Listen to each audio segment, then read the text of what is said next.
You're listening to Planet Vero Radio, 1370 AM, 107.9 FM, Real Radio, 101.7 FM, and of course heard worldwide on iHeartMedia. I'm Donna Roberts-Mitchell, and with me in the studio today is Jim FIni, and he has written a book that we want to talk about. Welcome, Jim.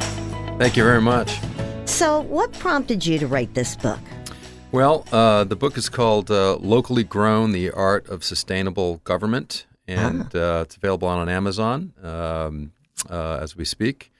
But I've been an observer of politics and government for decades, and I'm really kind of bothered by what we as citizens have allowed to happen. We've got exploding debt, unsustainable government that kind of steps further into the lives of its citizens, and I think a lot of Americans share my dismay, but the problems are easier to see than the solutions.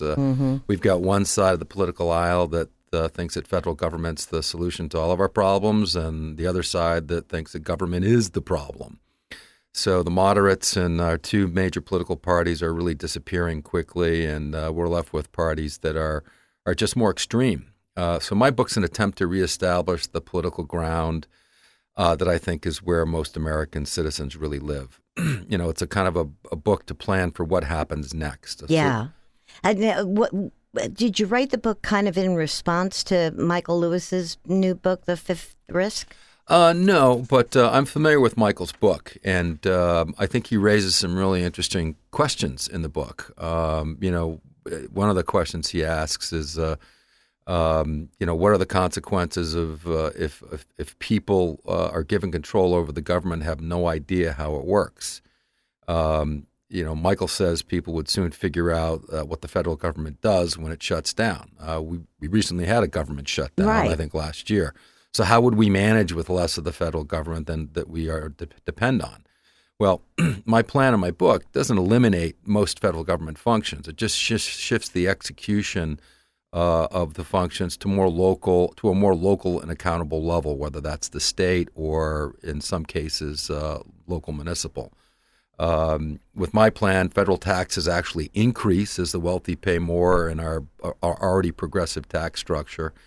At the same time, government at all levels really take a modest reduction in baseline budget, and that includes everything: defense, Social Security, Medicaid, defense, et cetera. And I advocate that we block grant more of the money that we allocate to our social safety net, along with more autonomy for the states and local governments to experiment with different approaches to problems rather than kind of the one-size-all federal solutions that we get now. Yeah, I see what you mean. And, some critics might argue that giving more autonomy to the states would cause America to revert back to tribalism. Do you agree with that? Well, America seems pretty divided now. Lots of people, many people just identify themselves along more racial, gender, sexual orientation and ideological lines than they do as Americans. There's just a disturbingly low percentage of especially young people that consider themselves patriotic or religious or just a sort of aligned with what we would consider traditional values. Gotcha. I think of JFK's famous inauguration quote, ask not what your country can do for you, but what you can do for your country. Remember that? Yeah, of course. Yeah, it was amazing. And nowadays it just seems that this is completely turned upside down for many Americans. Everybody seems that they what's the word, empowered, and they expect that the government's there to just do their bidding. Entitled was right. the word I was looking for. And I'm fine with all of those identifications. We're a diverse nation. That's our strength. I mean, I'm totally fine with that. But that can't be everything. We have to rise together to solve big challenges. And I think we've got some big ones. We've made promises. Our government has made promises that the mathematics that I look at and many others smarter than me suggest that really cannot be kept for future generations. So making government sustainable so our safety net survives and is robust is, to me, the great challenge of our time, and it requires all hands on deck. I got to ask you, so when people ask you, do you identify yourself as an American or a Floridian? That's a great question. I think I'm both. I'm an American and a Floridian. And in fact, each of us have a lot of different faces. Father, mother, wife, child, employee, Christian, Muslim, atheist, conservative, gay, African American. I mean, musician. To me, liberty is the ability to kind of freely wear all these hats and to associate with other like-minded people. But I'm an American who's a lot of other things, because diversity to me is the peaceful expression and embrace of all differences. That's what our Constitution was built on. That was a fundamental premise. And to me, that's part of the beauty and genius of it. Some might say that your vision would be impossible to implement. What do you say to that? I can imagine some people saying, hey, we have all this, federal infrastructure and, that doesn't exist in the states. But when you really look at how our government was structured by the founders, it's a three-level government, kind of a pyramid, with most government happening at the local level, and then the states, and then the federal. So they were meaning for government to be done as close to the people as possible, and what couldn't be gets sort of outsourced upstream. That's the model. Well, but that's the point, isn't it? You can't have the 50 states doing 50 different things for, like, Medicaid, right? Why not? The feds already share expenses with the states. I propose capping the federal contributions, because if we're just leaving it open-ended, that's the unsustainable part.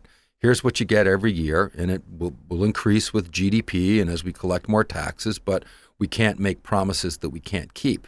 So, I'm confident sustainable, better quality solutions will emerge that other states will copy. But what if the state doesn't do as good a job as the federal government?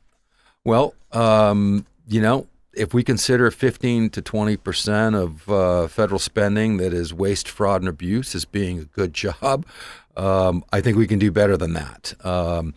That won't be hard to beat. I keep in mind that the money that I'm talking about is being transferred to the states as a block grant, not an open-ended check. States and municipalities would have a lot of incentive to spend the money more wisely in a given year, considering they'd have to wait for the next budget cycle to receive more money. If they still aren't running things efficiently after the sharing of best practices between states and local governments, then there's always the discipline of elections to replace those who can't get the job done.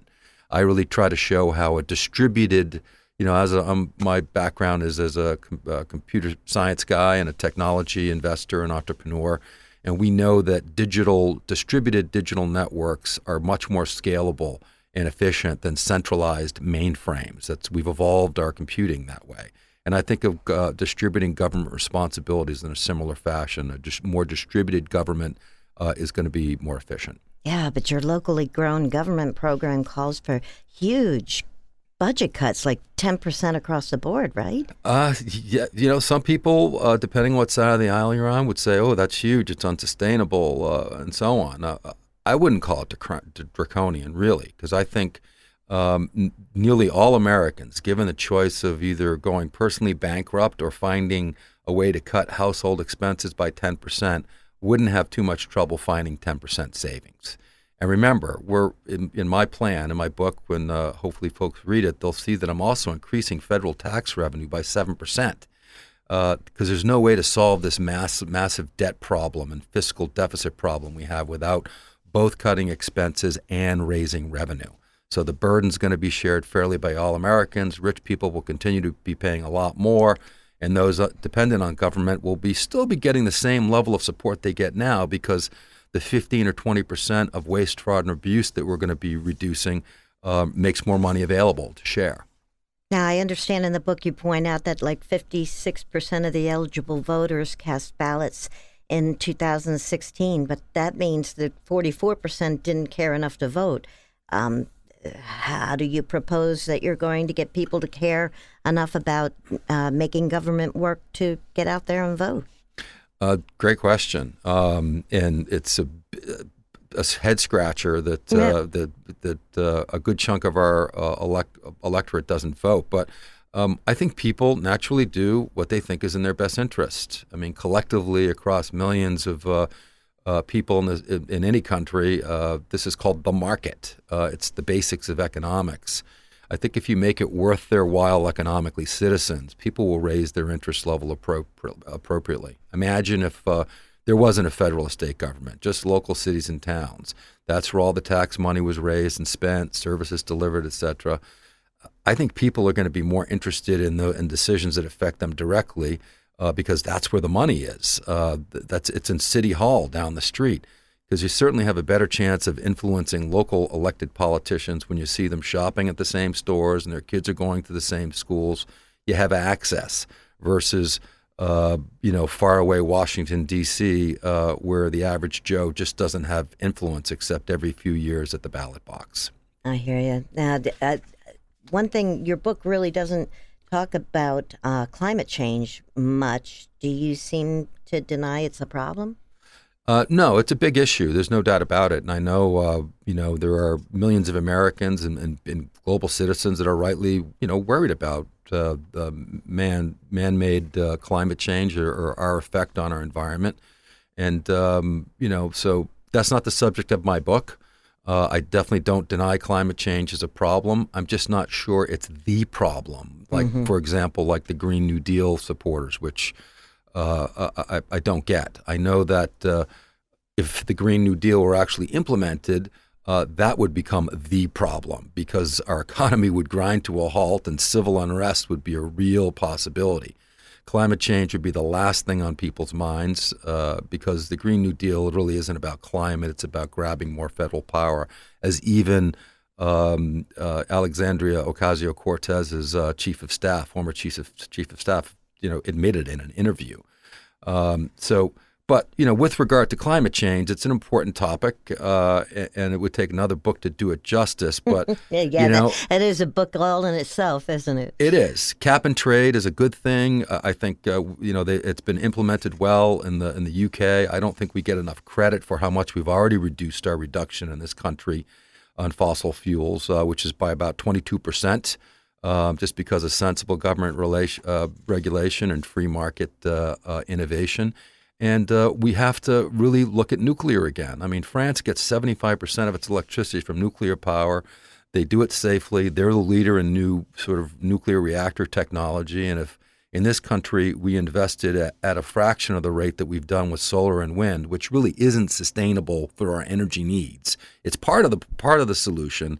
But nuclear is zero carbon footprint. We know it works, and we just need to invest better. And we can worry, about what to do with the fuel, spent fuel. That's something that a lot of opponents would say, hey, what do we do with the fuel? Well, we have these great new companies like SpaceX and Blue Origin that can blast the waste beyond Earth's gravitational field into deep space. Keep in mind that for nuclear, all of the nuclear spent fuel that we've ever generated in the United States is about the size of a football field 10 yards deep. Wow. We can deal with that. Well, we've got to wrap up, but I've got to ask you, your book kind of makes you sound like you're a Republican, are you? I'm an independent. I didn't vote for either Donald Trump or Hillary Clinton in 2016. I voted for the Libertarian candidate, Gary Johnson.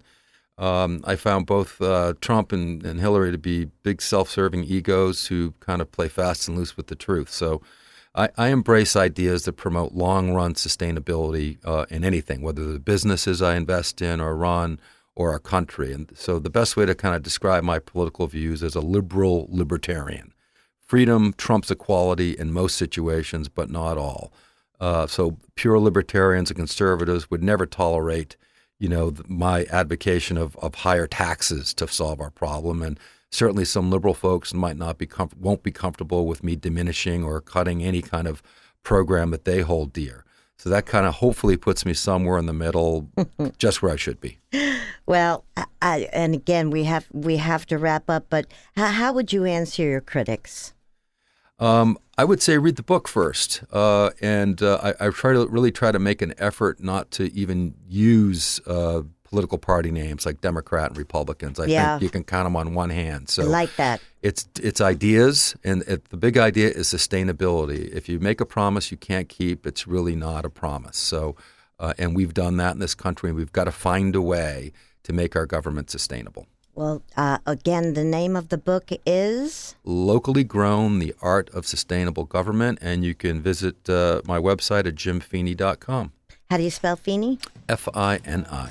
Pretty easy. All right. And you can get it on Amazon, right? You bet. All right. Well, thank you so much for coming into this studio and enlightening us. It should be a very good read. Thank you for having me. You've been listening to Planet Vero Radio. Stay tuned.